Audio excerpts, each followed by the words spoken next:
నమస్తే, మీరు చూస్తున్నారు గాంధీవం.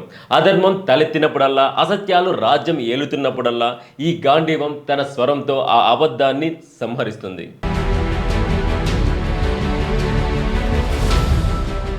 ఈ రోజు మన దేశం గురించి కాంగ్రెస్ పార్టీ ఒక అబద్ధాల పుట్టను విడుదల చేసింది. రియల్ స్టేట్ ఆఫ్ ఎకనామీ 2026 పేరుతో దేశ ప్రజలను భయభ్రాంతులకు గురి చేయడానికి ప్రయత్నిస్తోంది. కానీ వాస్తవం ఏమిటో తెలుసా?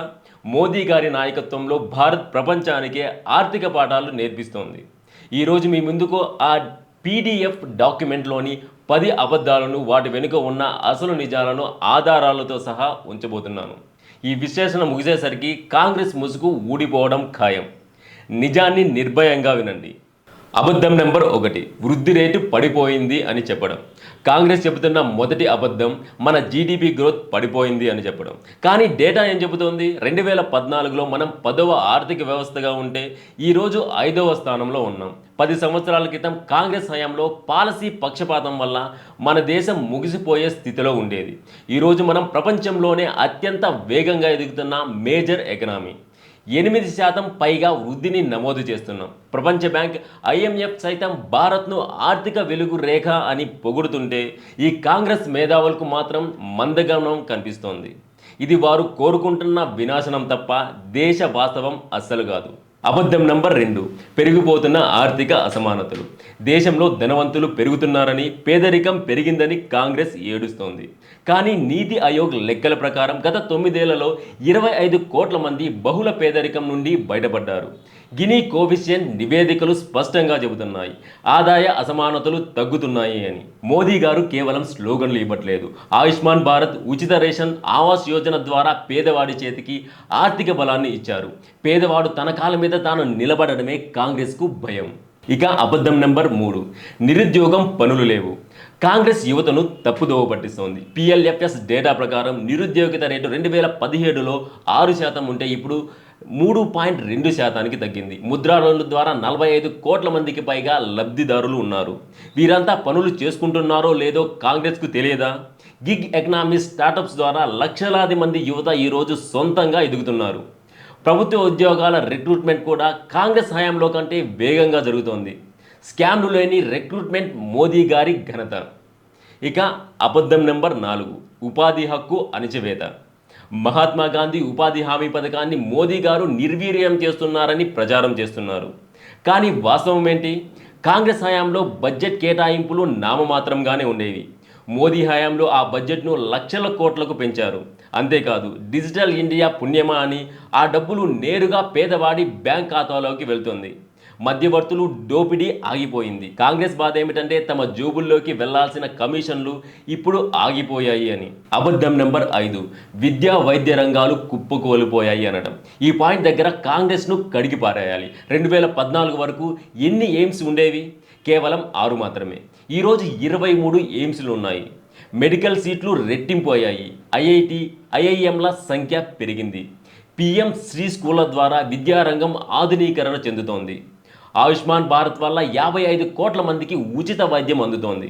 ప్రపంచంలోనే అతిపెద్ద హెల్త్ స్కీమ్ ఇది. దీనిపై కూడా ఏడవడానికి మీకు నోరెలా వస్తోంది? ఇక అబద్ధం నెంబర్ 6, ఆహార భద్రత ప్రమాదంలో ఉంది అనడం. 80 కోట్ల మందికి ఉచితంగా ఆహార ధాన్యాలు అందిస్తున్న దేశం మనది. 1 నేషన్ 1 రేషన్ కార్డ్ ద్వారా వలస కూలీలకు భద్రత ఇచ్చాం.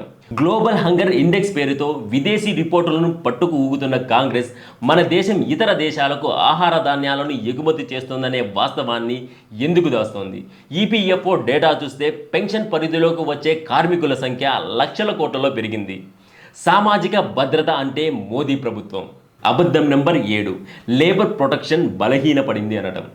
కార్మికుల హక్కులను మోదీ గారు హరిస్తున్నారు అని కాంగ్రెస్ వాదిస్తోంది. కానీ నిజానికి 29 రకాల లేబర్ చట్టాలను 4 సింపుల్ కోడ్స్గా మార్చి కార్మికులకు కనీస వేతనం, సామాజిక భద్రత కల్పించింది ఈ ప్రభుత్వమే. ఈ శ్రమ్ పోర్టల్ ద్వారా అసంఘటిత రంగ కార్మికులను గుర్తించి వారికి బీమా సౌకర్యం కల్పించారు. కాంగ్రెస్ హయాంలో కార్మికులు కేవలం ఓట్లే. కానీ మోదీ హయాంలో వారు దేశ నిర్మాణంలో భాగస్వామ్యులు. అబద్ధం నంబర్ 8, రైతులు గ్రామీణ సంక్షోభం. కాంగ్రెస్ హయాంలో రైతులు ఎరువుల కోసం పోలీస్ స్టేషన్ల ముందు లైన్లలో నిలబడి లాఠీ దెబ్బలు తిన్నారు. ఈరోజు వేపపూత పూసిన యూరియాతో ఆ కష్టాలు పోయాయి. ఎంఎస్పి 1.5 రెట్లు పెంచింది మోదీ గారు. పీఎం కిసాన్ నిధి ద్వారా సంవత్సరానికి 6,000 రూపాయలు నేరుగా 11 కోట్ల మంది రైతుల ఖాతాల్లోకి వెళ్తున్నాయి. మళ్ళీ చెప్తున్నా, మధ్యవర్తులు లేరు, దోపిడీ లేదు. వ్యవసాయ ఎగుమతులు రికార్డు స్థాయిలో చేరాయి. ఇదేనా మీరు చెప్పే గ్రామీణ సంక్షోభం? అబద్ధం నెంబర్ 9, తయారీ రంగం ఎంఎస్ఎంఈల వినాశనం. కాంగ్రెస్ హయాంలో అన్నీ దిగుమతులే, ఇప్పుడు అన్నీ ఎగుమతులే. మేక్ ఇన్ ఇండియా కుట్ర అని మీరు ప్రచారం చేశారు. కానీ ఈరోజు భారత్ ప్రపంచంలోనే 2వ అతిపెద్ద మొబైల్ మ్యానుఫ్యాక్చరర్. ఐఫోన్ల నుండి రక్షణ యుద్ధ విమానాల వరకు భారత్లోనే తయారవుతున్నాయి. పిఎల్ఐ స్కీమ్ ద్వారా 14 రంగాల్లో ఉత్పత్తి ఊపందుకుంది. ఎంఎస్ఎంఈలకు ఎమర్జెన్సీ క్రెడిట్ గ్యారంటీ ఇచ్చి కరోనా సమయంలో కూడా కాపాడారు. ఈరోజు మన తయారీ రంగం దేశ జీడిపిలో తన వాటాను గణనీయంగా పెంచుకుంటోంది. అబద్ధం నెంబర్ 10, ఇన్వెస్ట్మెంట్స్ మరియు ట్రేడ్. కాంగ్రెస్ చెప్తున్న చివరి అబద్ధం ఇది. పెట్టుబడులు రావట్లేదని. కానీ వాస్తవానికి ఏటా ఎఫ్డిఐ ప్రవాహం రికార్డులను తిరగరాస్తోంది. ట్రేడ్ డెఫిసిట్ తగ్గుతోంది. గ్లోబల్ వాల్యూ చైన్లో భారత్ కీలక పాత్ర పోషిస్తోంది. విదేశీ మారక నిల్వలు $600 మిలియన్ దాటాయి. ప్రపంచం మొత్తం ఆర్థిక మాంద్యంలో ఉంటే భారత్ మాత్రం ఒక సురక్షితమైన ద్వీపంలా వెలుగుతోంది. కానీ కాంగ్రెస్ కళ్ళకు మాత్రం చీకటే కనిపిస్తోంది.